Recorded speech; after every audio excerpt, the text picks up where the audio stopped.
더불어민주당 대선 주자인 이재명, 이낙연 후보의 거센 네거티브 공방이 지역주의 망령을 되살려내고 있습니다. 이 한반도 5천년 역사에서 백제, 호남 이쪽이 주체가 돼서 한반도 전체를 통합한 게 한 번도 없어요. 이낙연은 안 되지만 이재명은 된다라는 얘기를 한 겁니다. 발언의 진위를 인정하고 사과하고. 예, 예비 경선을 치르고 잠시 숨 고르기를 하던 민주당의 경선 레이스. 다시 이번 주부터 TV 토론이 시작되고요. 공식적으로 자웅을 겨루는 자리가 마련이 되는데 그 전부터 이미 후보 간 신경전은 뜨겁습니다. 특히 이낙연 후보와 이재명 후보 사이의 논쟁은 정말 식을 줄을 모르는데요. 오늘 이낙연 후보를 연결합니다.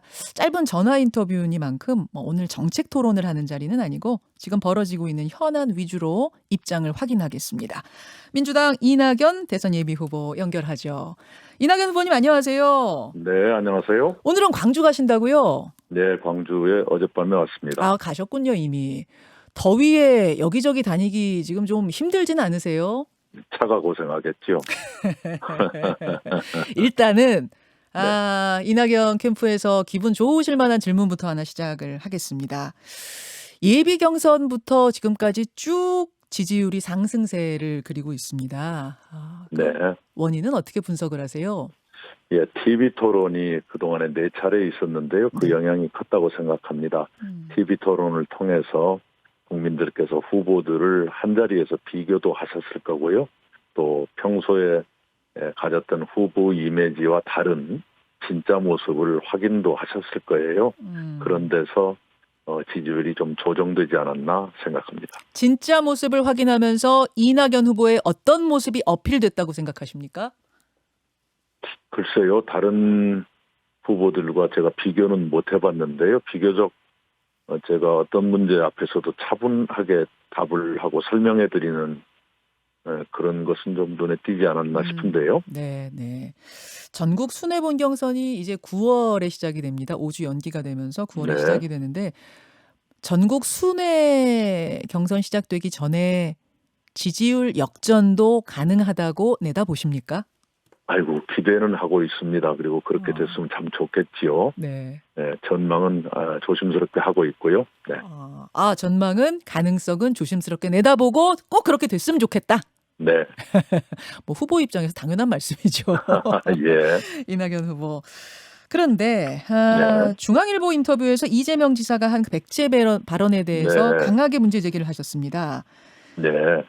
못 읽은 분들도 계실지 몰라서 제가 좀 소개를 먼저 할 텐데요. 네. 이재명 지사가 그 인터뷰에 풀 워딩이라고 공개한 녹취록을 제가 읽어보도록 하겠습니다. 한반도 5천년 역사에서 소위 백제, 호남이 주체가 돼서 한반도 전체를 통합한 예가 한 번도 없다. 김대중 전 대통령도 충청하고 손을 잡은 절반의 성공이었지 않나. 근데 작년 여름에는 이낙연 후보가 전국에서 매우 골고루 지지를 받고 있어서 이분이 나가서 이길 수 있겠다. 그렇게 판단했는데 그 후로 지지율이 많이 바뀌었다. 제일 중요한 게 확장력인데 전국에서 골고루 득표받을 수 있는 후보가 나라는 생각이 든다. 이렇게 발언을 했고 그것이 조금 더 축약이 돼서 중앙일보에 실렸다. 이제 이런 건데요. 네. 어떤 부분에 문제가 있다고 보시는 겁니까? 우선은 저뿐만이 아니라 당내에서도 여러분 또 당 바깥에 다른 당에 소속된 정치인들도 똑같이 비판을 했지요. 네, 그리고 그분들이 중앙일보를 보고 비판하셨을 거예요. 그런데 네. 왜 저만 잘못했다고 하는지를 모르겠고요. 그리고 중앙일보를 보면 상식적으로 문제 제기를 할 수 있게 되어 있지 않나요? 딱 들으면은 상식적으로 이건 지역주의 발언이다라는 느낌이 온다 그 말씀이세요? 우선 백제가 전국을 이런 식의 접근, 글쎄요. 저는 그게 상식적인 반응이 아닐까 생각합니다. 그러니까 여러 사람이 비판했겠죠? 그 말씀은 뭐 백제, 호남이 주체가 돼서 한반도 전체를 통합한다는 이런 그러니까 지역을 언급하는 자체부터가 이제 지역주의가 묻어 있다 이렇게 아니요, 보시는 걸까요? 어떤 사람과 지역을 연결해서 예. 확장력을 얘기하고 있는 것 아닌가요? 그리고 기본적으로 저는 이런 거 이렇게 시시콜콜 따지고 계속 꼬리를 물고 싸우고 하는 게 바람직하다고 생각하지 않아요. 네, 그런 문제가 야기되지 않았으면 좋겠습니다. 근데 이재명 지사 측은 강하게 말을 합니다. 떡을 주고 뺨 맞은 격이다. 그러니까 호남 후보라 절대 안 될 거다 이런 의미가 아니었고 이낙연 후보는 지난해에 지지율이 전국 골고루 나오니까 될 거다라고 생각했었다는 일종의 칭찬의 맥락으로 했었던 이야기라는 걸 알고 계시지 않느냐 이제 이렇게 이야기를. 중앙일보 기자들이 인터뷰를 하고 보도를 했었는데요. 네. 기자들이 바보는 아니지 않습니까? 예. 네. 그 어떤 의미실까요? 제가 지금 잘 못 알아들어가지고 기자들이 바보는 아니다. 떡이었으면 떡이라고 보도했겠지요. 네, 그걸 저를 자꾸 싸움으로 끌어들이지 마시고요. 제가 지금 그 말씀을 잘 이해를 못해서요. 그러니까 떡을 주고 뺨을 맞는, 그러니까 떡을 주는 듯한 느낌이었다면 그대로 표현하지 않았겠느냐. 기사에 어디에 떡이라는 게 써 있느냐 그 말씀이실까요? 그렇게 못 알아들으세요. 네. 지금 다들 알아들으시는데 지금 저만 헷갈리는 건지 모르겠습니다만 네. 여하튼 네. 그 있는 그대로 들었을 때는 이건 지역주의를 조장하는. 아니 요컨대 네. 많은 정치인들이 그 신문을 보고 비판을 했는데 그러면 비판한 정치인들이 모두 바보이거나 그렇게 보도한 신문이 바보이거나 그런 건 아닐 것 아니냐 이 말씀입니다. 그렇게 보시는군요. 네. 근데 똑같은 걸 놓고 또 김두관 후보는 나는 이걸 지역주의로 받아들이지 않았다. 또 그렇게 말씀하시는 후보도 계시긴 하시더라고요. 그러면서 당신은 당신 지역이 되는 게 좋겠다 이렇게 또 얘기를 하고 있죠. 예. 네네. 김두관 후보. 그것은 뭔가요? 아. 네, 후보를 지역과 연계지어서 선거를 풀이하는 그 접근법이 낡은 거죠.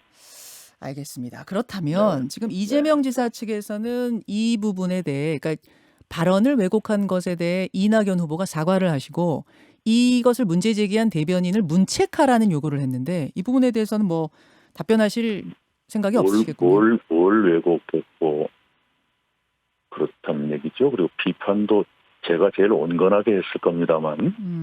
네.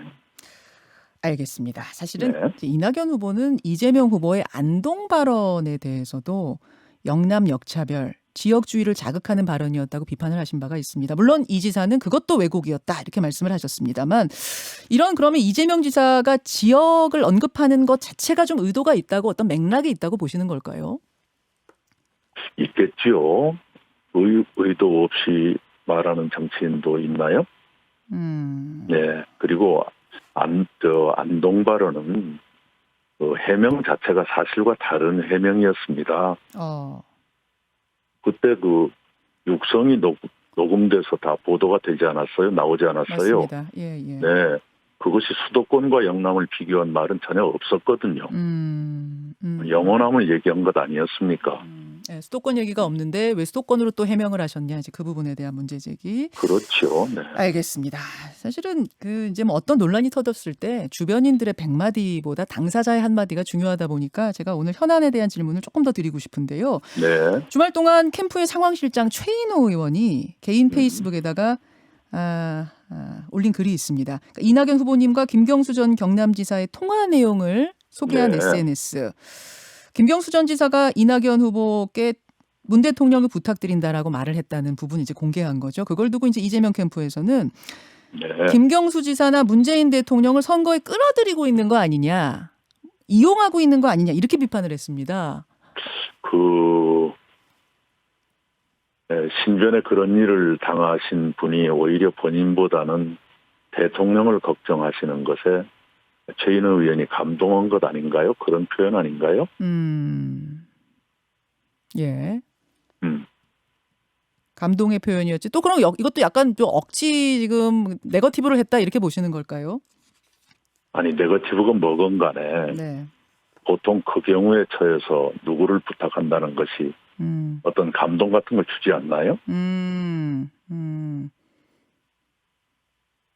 그 감동을 주는 걸 그대로 표현한 것 뿐인데 왜 또 그걸 선거 전에 끌어들이느냐. 이런 말씀으로 저는 또 이해를 했습니다. 알겠습니다. 이낙연 후보 지금 만나고 있습니다. 이낙연 후보님, 요 이야기는 제가 이제 그만 물을까 또 질문을 드릴까 조금 고민이 되는데 네. 직접 나오시는 거는 지금 오랜만이시니까 그냥 제가 질문 하나 또 드릴게요. 지난주 내내 논쟁이 뜨거웠던 이슈가 노무현 전 대통령 탄핵 당시 얘기였습니다. 네. 굉장히 뜨거웠는데 네. 이낙연 전 대표는 이미 입장을 밝히셨어요. 나는 그때 네. 반대 표결했다 하셨죠. 네. 네. 근데 이제 그 말씀을 듣고 이재명 지사께서는 여전히 납득이 어렵다. 그 회의장에서 국회 회의장에서 보여주셨던 행동과 표결이 달랐다는 건 납득이 어렵다. 이렇게 말씀을 하시더라고요. 어떻게 생각하십니까? 어떻게 해야 될까요? 네, 제가 드릴 말씀은 다 드렸어요. 어떻게 해야 될까요? 그 당시 이제 반대표가 2표 나오지 않았습니까? 근데 그때 이제 표결하고 나오시면서 무덤까지 나는 이제 말하지 않고 가져가겠다 이렇게 말씀하셨던 기억을 제가 해요. 그 당시는 어떤 생각이셨을까요?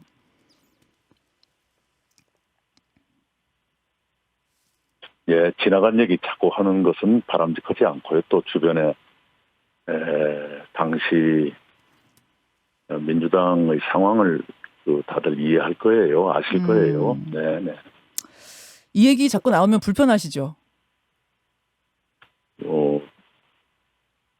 민주당에서는 저를 포함해서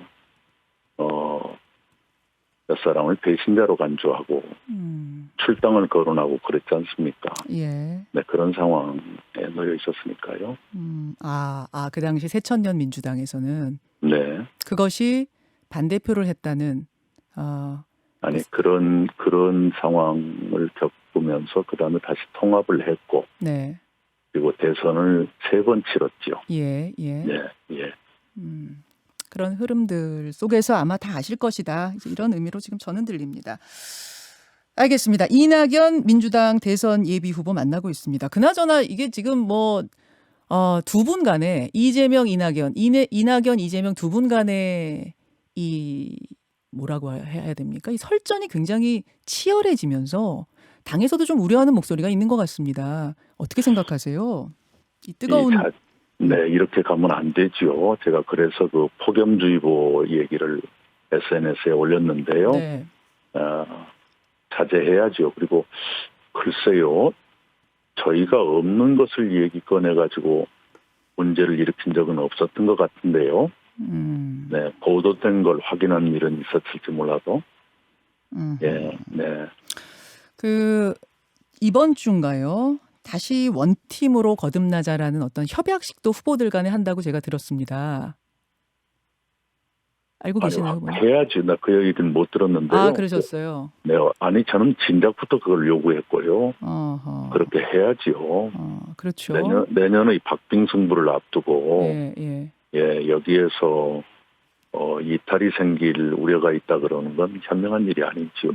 이렇게 돼서 누가 후보가 된다고 하더라도 이게 좀 원팀으로 똘똘 뭉칠 수 있겠느냐, 상당히 상처가 나지 않겠느냐 이런 걱정들도 당에서 나오더라고요. 네네. 예, 역시 동의하시고요. 네. 알겠습니다. 내일 모레 첫 TV 토론이 열립니다. 물론 정책 공약도 발표하시겠지만 상대 후보에 대한 검증도 철저하게 준비하고 계실 텐데요. 어떤 부분들 주목하고 계십니까? 글쎄요, 이제 저희 팀하고 상의를 해봐야 되겠는데 아직까지는 상의를 못했네요.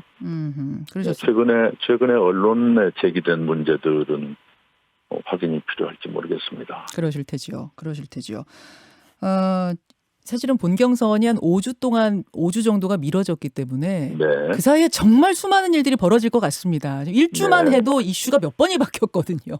예. 딱 각오는 잘 돼 있으십니까? 예, 원치는 않지만 하고 해야죠. 그렇죠.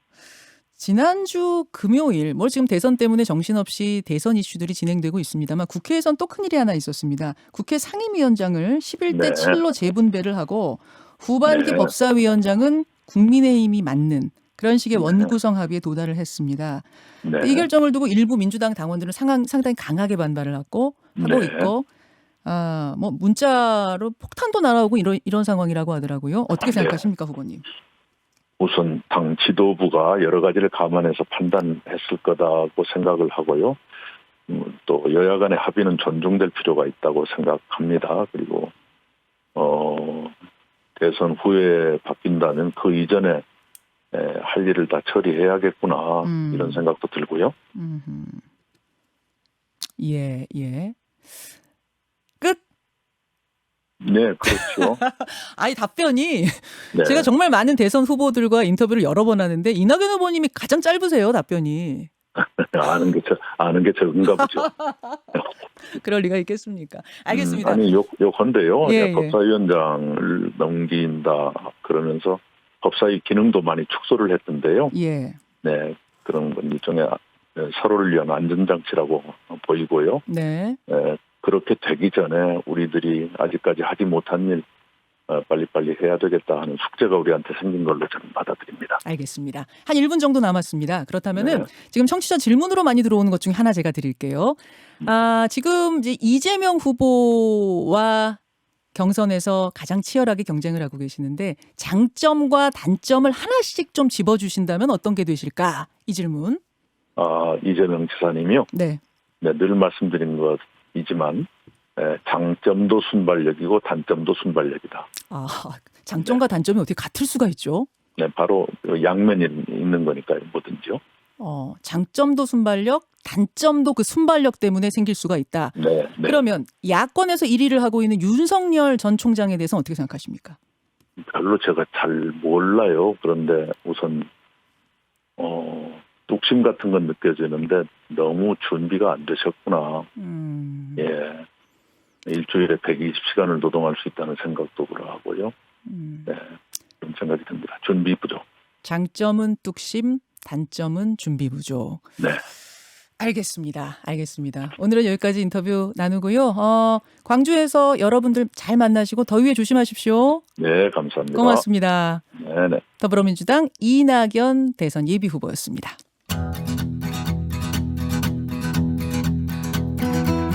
김현정의 뉴스쇼는 청취자 여러분의 참여로 이루어집니다. 트위터, 페이스북, 레인보우 게시판, 그리고 단문 50원, 장문 100원의 유료 문자 샵 1212, 우물정 1212 통해 참여하실 수 있습니다. 김현정의 뉴스쇼, 여러분과 함께 만듭니다.